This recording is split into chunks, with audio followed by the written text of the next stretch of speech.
Hello, magandang umaga or tanghali na ba?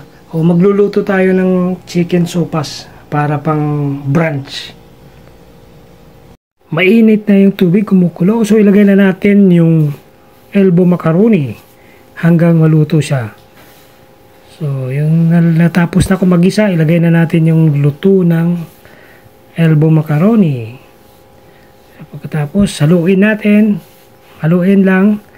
Then isunod natin yung pinagpakuluan ng manok, guys, yung chicken stock. Yan, ubusin natin, kulang pa, so dagdagan ulit natin. Yan ang isunod natin. Pagkatapos ng kumukulo, ilagay natin yung gatas. Finish, kumaga ito na yung panghuli, yung gatas, di ba? Yan.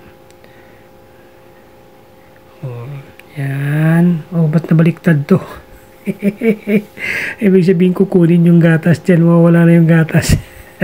So yan, hinalo ko na, guys, luto na siya.